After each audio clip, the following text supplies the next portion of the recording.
우리가 지금 사도행전 말씀을 큐티를 하고 있는데요. 오늘 죄의 습관을 끊으라는 제목으로 하나님의 말씀 선포하겠습니다. 우리가 신앙생활 시작할 때 예수 그리스도를 구주로 믿는다고 고백을 하죠. 근데 이것보다 중요한 건 없습니다. 우리가 예수를 만나야 되고 예수를 믿는다고 고백해야 됩니다. 그리고 예수를 영접해야 돼요. 그리고 구원받았음에 대해서 확신해야 됩니다. 이게 굉장히 중요해요. 이게 없으면 아예 신앙이 시작되지는 않아요. 근데 이제 그거는 이제 우리가 신앙을 시작하시는 분들의 이야기고, 물론 우리가 계속해서 점검을 해야 됩니다만, 신앙생활이 이게 다인가요? 내 예수를 영접하고 구원받는 거, 이게 우리 신앙생활의 다인가요? 어떤 신자들은 그것이 신앙생활의 전부라고 생각하시는 것 같기도 해요. 어떤 교회나 어떤 목사님 설교는 사실은 매 설교가 구원받았는가에 대한 질문이에요. 그런 교회의 특징은 새가족이 많이 와요. 왜냐하면 설교가 새가족에 포커스를 딱 돼 있으니까 새가족이 듣기 되게 좋은 거거든요. 계속 새가족. 그런데 교회가 성장하지 못하니까 좀 부흥하면 또 갈라지고, 좀 부흥하면 또 싸우고 이래요. 신앙의 깊이를 터치를 못하니까 그런 거거든요. 예수 그리스도를 확실히 만나는 것 중요해요. 그러니까 매 순간순간마다 매일매일의 삶에서 그 예수를 기억하고 구원에 대한 확신을 가지는 것, 요거는 우리가 신앙생활을 할 수 있어요. 이게 이제 영성 훈련이거든요. 매일매일 주님을 만나는 것. 근데 이제 이런 거 말고, 우리가 예전에 주님을 한번 구원에 딱 영접했다는 그것만을 계속 우리가 상기시키고 훈련하는 게는 문제가 있어요. 그러니까 구원의 첫 순간에 첫 스텝을 밟는 거를 신앙의 모든 것인 것처럼 하면 안 되는 거죠. 그러니까 우리가 예수를 영접하고 구원을 받는다는 거는 이제 신앙의 첫 문을 여는 것과 같아요. 그러니까 그 다음에는 사실은 신앙의 여러 그 은혜의 길들, 또 과정들이 있거든요. 그래서 그 과정을 가야 되는 거죠. 제가 예전에 검도를 했다고 말씀드린 적 있죠. 제가 검도 단증이 있는데, 검도가 단을 잘 안 줘요. 다른 운동보다, 여타의 운동보다 단을 잘 안 줍니다. 한 2년 정도를 열심히 하면 이제 단을 따게 되는데, 검도 1단을 딱 따잖아요. 단증을 받으면 1단이라고 써 있지 않습니다. 초단이라고 써 있어요. 이 초자가 말 그대로 초자라는 뜻이에요. 기초. 이제 당신은 검도에 입문했습니다. 비로소 이제 기초를 마스터하고 이제 첫 발을 뗐습니다. 그런 뜻인 거거든요. 그래서 검도는 1단이라고 하지 않고 2년 정도 하는 사람을 초단이라고 불러요. 이제 당신은 겨우 검도라는 세계에 입문을 들어왔어요. 그 표현이거든요. 기초, 초를 한 단을 쌓은 거예요. 이제 겨우. 우리는 이미 우리는 세례를 받았죠. 예수 만나고 세례를 받았죠.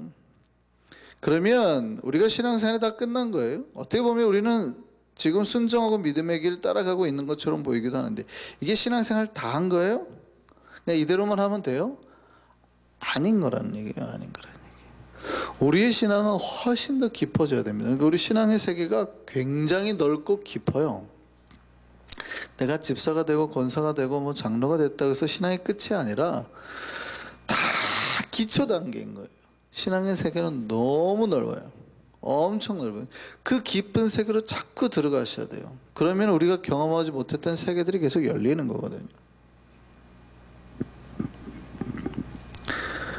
많은 신자들의 삶에 문제가 나타납니다. 신앙생활 하다가 넘어지고 시험에 들어요. 왜 그러냐면 기초에 머무르니까 그래요. 첫 관문을 딱 인자 떼놓고 그게 신앙의 전부인 것처럼 내가 정말 죽을 때까지 계속 그것만 붙들고 있어요. 내가 죄를 좀 저질러도 나는 구원받은 자니, 자꾸 이러고만 있어요.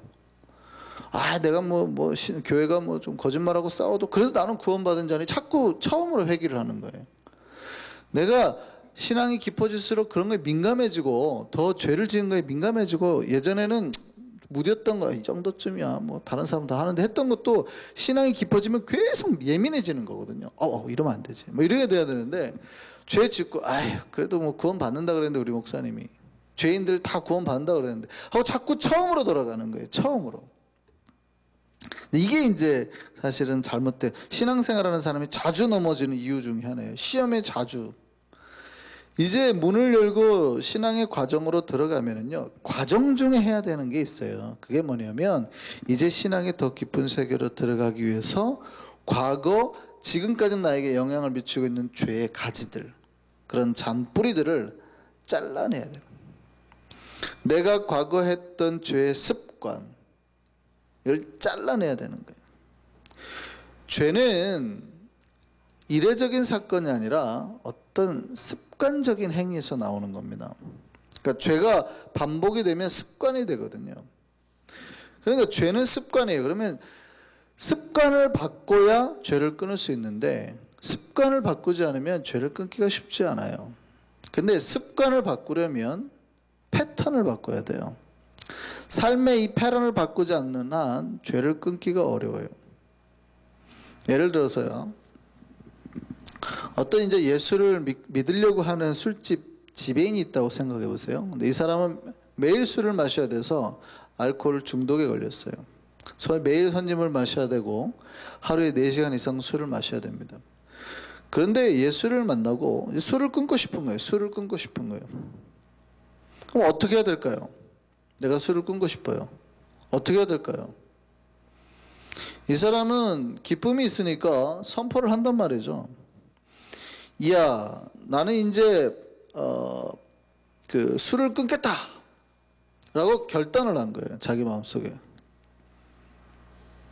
결단 중요하죠. 내가 예수를 믿겠다라고 결단하는 거 똑같아요. 내가 술을 끊겠다 라고 결단을 했어요. 중요해요, 안 중요해요? 중요하죠. 그리고 사람들한테 선포합니다. 주변 사람들. 나 이제 술 끊을 거야. 나 이제 술 끊을 거야. 라고 선포도 합니다. 이것도 중요하죠. 자, 여러분 생각에 그러면은 이 사람이 술을 끊을 수 있을까요? 없을까요? 대답을 해보세요. 술을 끊을 수 있을까요? 없을까요? 마음으로 결단을 했잖아요. 내가 끊겠다고 결단을 하고 나는 술을 끊을 거라고 선포도 했어요. 그럼 끊을 수 있을까요? 없을까요? 없어요? 확실해요? 근데 주변 사람들이 그렇게 갖고 술 못 끊으라고 얘기를 하면 그 사람이 인정할까요? 안 할까요? 왜 나를 무시해? 내 마음으로 끊겠다고 했는데 네 나를 무시해? 내가 끊겠다는데 네가 뭘 왜 못 끊는다고 그래? 할 거예요? 안 할 거예요?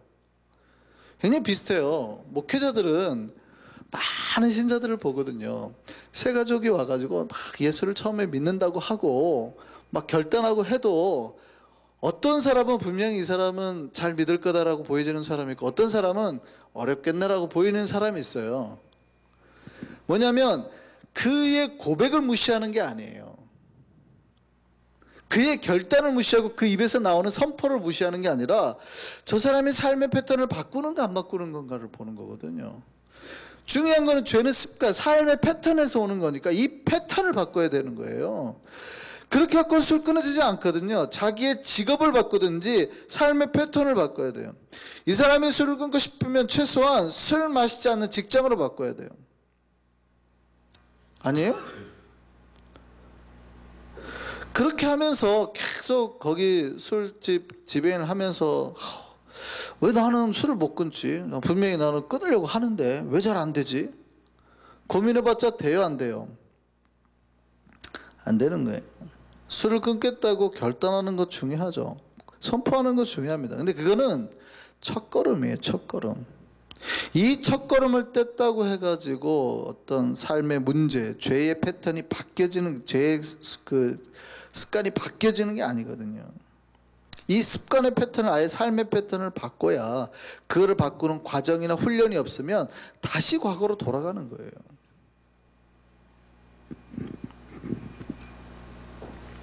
신자들도 마찬가지입니다. 우리가 예수를 믿는데 믿으면서 다시 이렇게 또 쓰러지는 일이 생기잖아요. 우리 삶에 쓰러지는 일이 없지는 않습니다. 뭐 이거는 누구나가 있어요.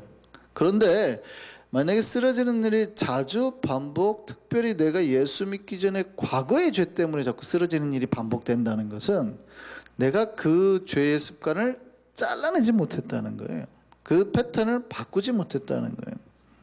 죄는 습관이에요. 한번 죄가 들어오는 통로가 열리잖아요.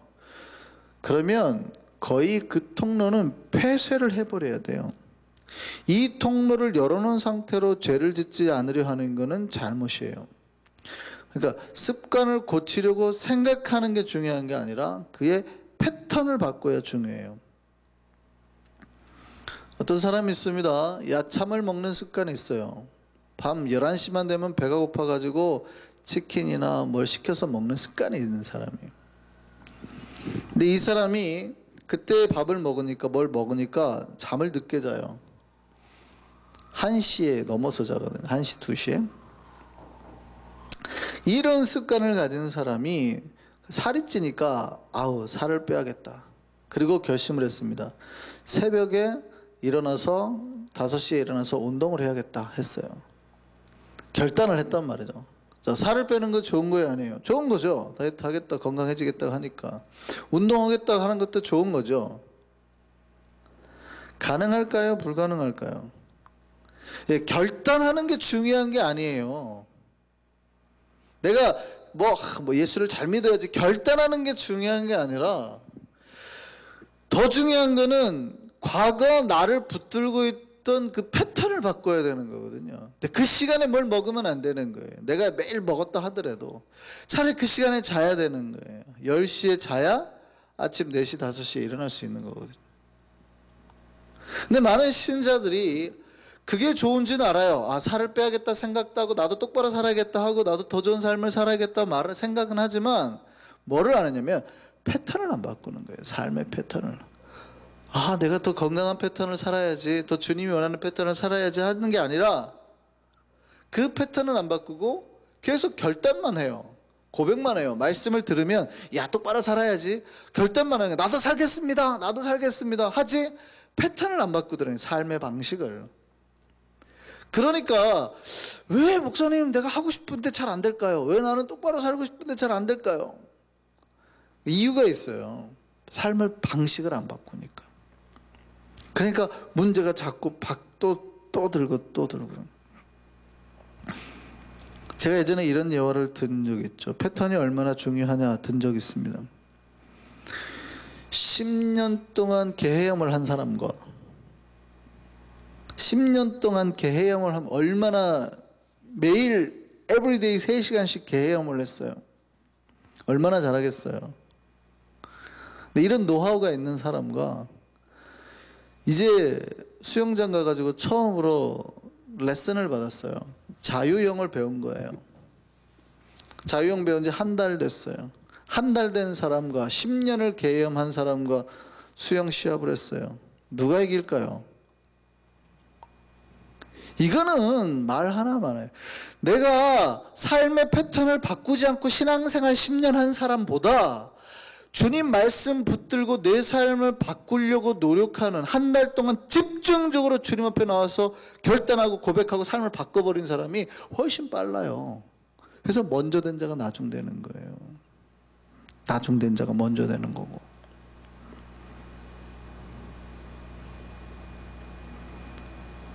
간단해요. 간단해. 결단 중요해요. 고백도 중요해요. 선포하는 것도 중요해요. 내가 예수 믿는다, 똑바로 살겠다 하는 것도 중요하지만 내 삶의 패턴을 바꾸는 게 더 중요하다 그 말이죠.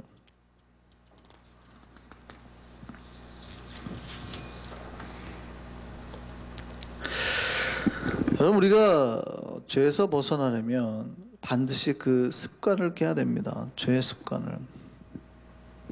우리가 신앙생활 할 때 우리의 발목을 붙잡고 있는 게 있어요. 그게 이제 과거의 습관들이죠. 사실 습관이라고 하는 거는 우리가 신앙생활 시작한 후에도 잘 바뀌질 않아요. 여러분, 내가 예수를 믿었다고 해서 내가 평상시에 했던 식사 습관이 바뀌어요? 그러니까 내가 이제 막 한국식 식사 습관을 했던 것이 몇십 년을 먹었던 게 갑자기 아프리카 식단으로 바뀌어요?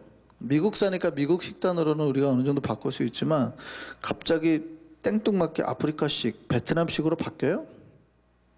아니죠. 그러니까 습관은 바꾸기가 그만큼 힘들다는 거예요.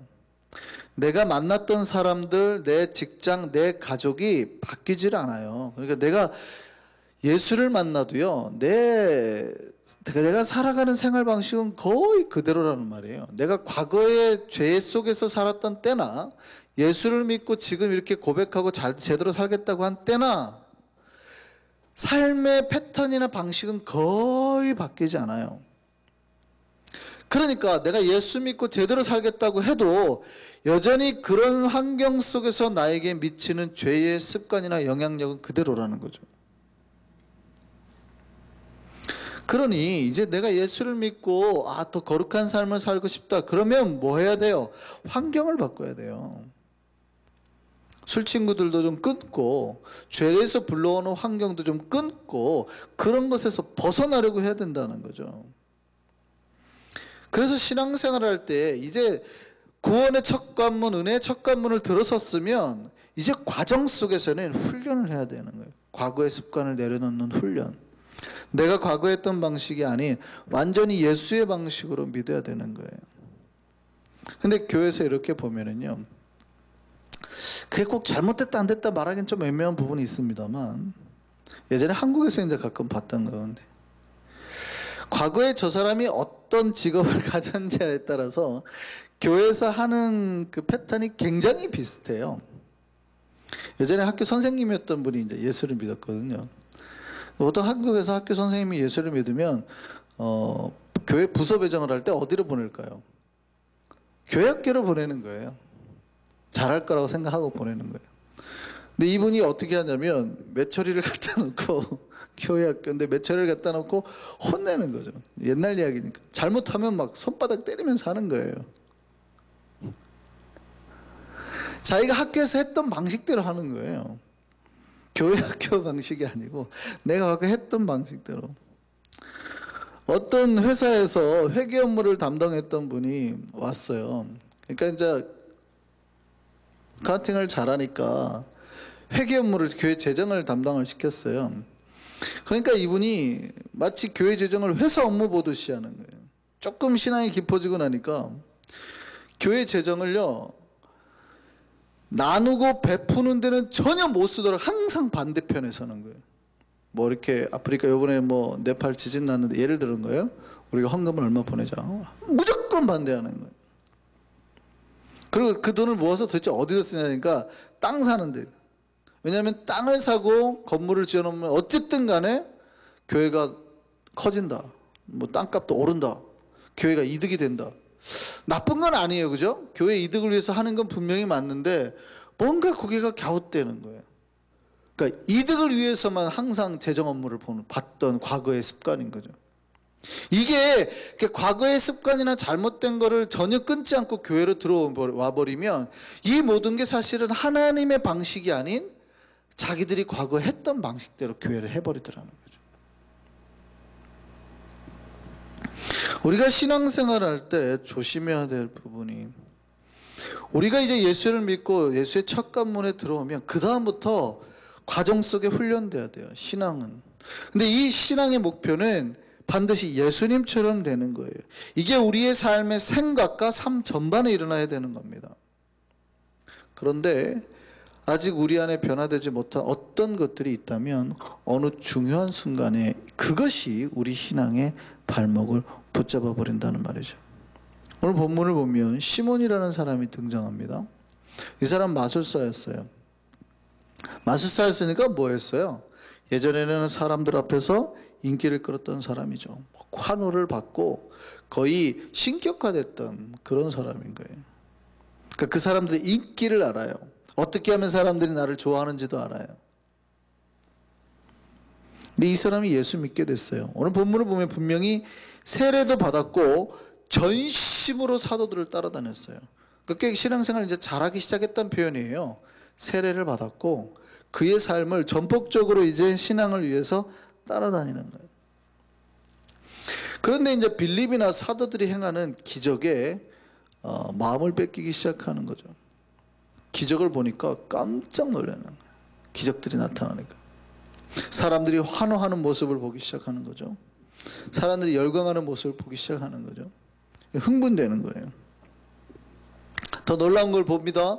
베드로와 요한이 사마리아 사람들을 와가지고 이게 안수기도를 하니까 성령이 임하기 시작했어요. 여기에 완전히 마음을 뺏겨버린 거예요. 이 사람이 과거에 마술사가 아니었다면 그런 요구를 안 했을 거예요. 분명히 이 사람이 과거에 마술사가 아니라 그냥 다른 직업을 가진 사람이었다면 그런 요구를 안 했을 거라고요. 과거의 기억이 자기를 붙들고 그것을 더 추구하게 만드는 거예요. 야, 나도 저러면 좋겠, 저랬으면 내가 과거에 누렸던 영광을 나도 또 누릴 텐데. 그리고 뭐라고 요구해요? 그게 이제 오늘 본문 18절 19절이에요. 말씀 볼까요? 시몬이 사도들의 안수로 성령 받는 것을 보고 돈을 들여 이르되 이 권능을 내게도 주어 누구든지 내가 안수하는 사람을 성령을 받게 하여 주소서 하니.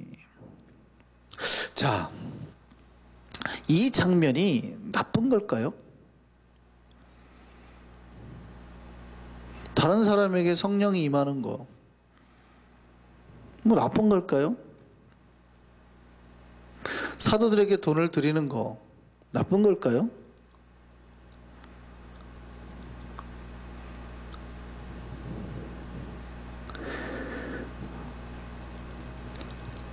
지금 이 사람이 뭐 하는 겁니까? 지금 하나님의 능력을, 성직을 돈 주고 사고팔고 하려고요. 하나님의 역사와 능력을 돈 갖고 사고 팔 수 있다고 생각하는 거예요. 이때 사도들이 돈 받고 좋아라고 했을까요?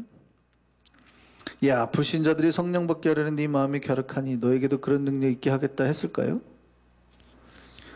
20절 말씀 보시죠. 같이 읽겠습니다. 베드로가 이르되 내가 하나님의 선물을 돈 주고 살 줄로 생각하였으니 내 은과 네가 함께 망할지어다. 베드로가 그 시몬에게 그럽니다. 이 돈과 함께 망해버려라 하고 저주를 했습니다. 그 저주한 이유가 뭡니까? 이 사람 분명히 세례를 받고 사도들한테 전심으로 좀 따라다녔다고 본문은 성경은 말하는 거거든요. 근데 이 사람이 뭘 잘못한 거예요? 여기에는 나오지 않습니다. 오늘 본문에 뭐라고 그러냐면 네 마음이 바르지 못하니 그렇게 말합니다. 21절 보면 하나님 앞에서 네 마음이 바르지 못하니, 그러니까 그가 뭘 못했던 거예요? 하나님 앞에 과거에 자기가 지은 죄의 습관을 향한 그 뺏겼던 마음, 그 마음 속에 쓴뿌리들, 과거의 죄의 습관들을 빼냈어야 되는데 그 마음 지키지 못했다는 거예요. 베드로가 뭐냐면 네 마음이 바르지 못하는. 신앙은 한순간의 영접과 세례로 이루어지는 게 아닙니다. 그의 마음을 지속적으로 하나님 앞에 드리고 자기 마음속에 과거 속에서 현재 신앙까지 연결되어 있던 그 마음속에 있던 잘못 계속해서 고쳐나가는 과정이에요. 이게 신앙생활인 거거든요. 이게 신앙의 심화 과정이에요. 깊어지는 거예요. 근데 시몬에겐 지금 그게 뭐가 없었어요? 그게 없었다는 거예요. 그가 세례를 안 받은 것도 아니고 그가 예수를 뭐 믿겠다고 따라 나서지 않은 것도 아니에요. 그는 예수를 믿겠다고 따라 나섰고 제자들을 따라 나섰어요. 근데 뭐를 하는 거예요? 그 마음속에 과거에 그를 붙잡고 있던 영광, 뭐 허영, 막 이렇게 사람들 인기를 누렸던 이런 것들을 못 내려놓는 거예요. 그래서 교회에서 가끔 이렇게 한국에서는 이제 특성이라는 표현은 안 쓰는 게 좋지만 시키잖아요. 과거에 이제 노래 좀 해쳤던 분들, 뭐 성악이나 뭐 하셨던 분들 딱 세우면 얼마나 막 그 현란하고 화려하고 막 자기를 드러내고 싶은 욕구가 막 온몸에서 막 그런 분들이 있어요. 진짜 하나님을 찬양하려고 하는 게 아니라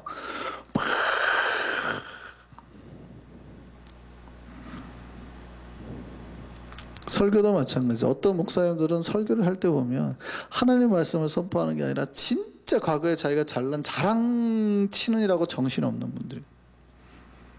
그게 뭐예요? 자기 마음을 다스리지 못해. 과거에 자기의 영광스러워 자기가 생각했던 죄의 그 습관들, 그걸 빼내지 못하는 그 증거들이에요.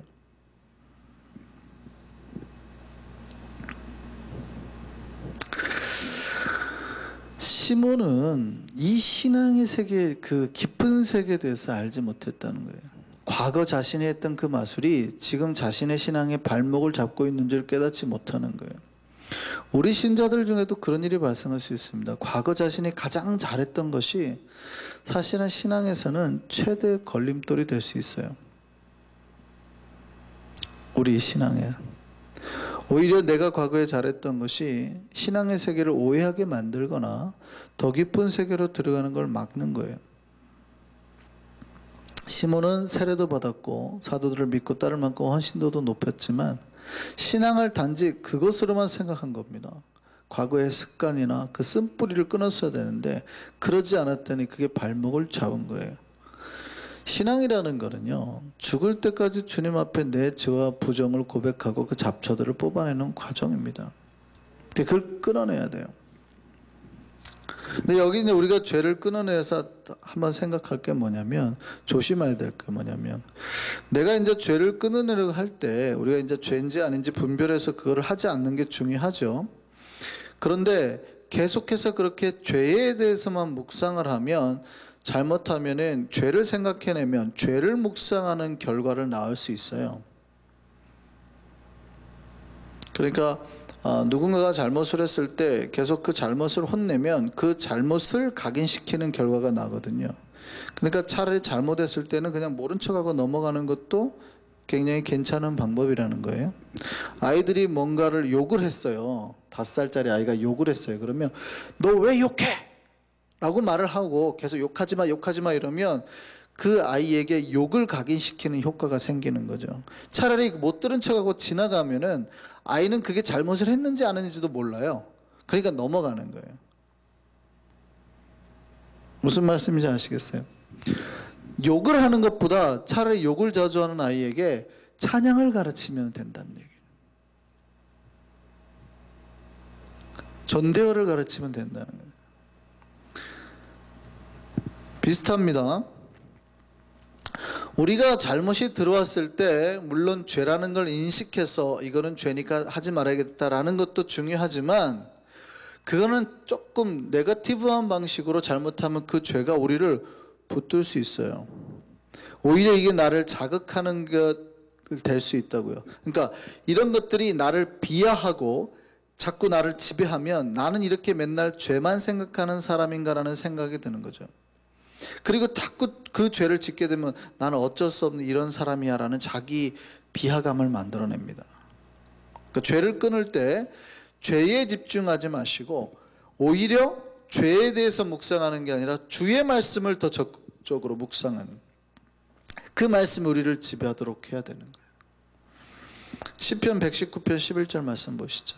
같이 한번 읽겠습니다. 내가 주께 범죄하지 아니하려 하여 어떻게 했대요? 주의 말씀을 내 마음에 두었나이다. 이거예요. 내가 범죄하지 않기 위해서 죄를 자꾸 묵상했습니다. 이게 죄구나, 이게 죄구나, 나는 죄인이고, 이게 하지 않고 그렇게 하면 나는 자꾸 나를 비하시키는 거예요. 왜냐하면 사람은 매일 또 죄를 범하잖아요. 근데 그럴 때마다 자기를 쳐요.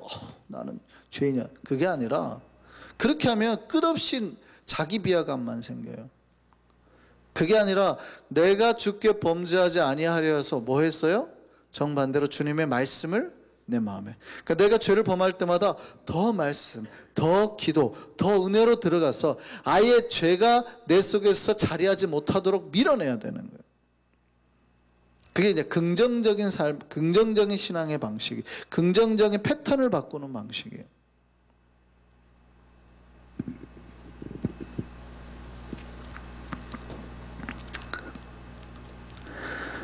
저는 우리 이성교회와 우리 한성교회가 신앙의 깊은 세계로 들어가기를 소망합니다.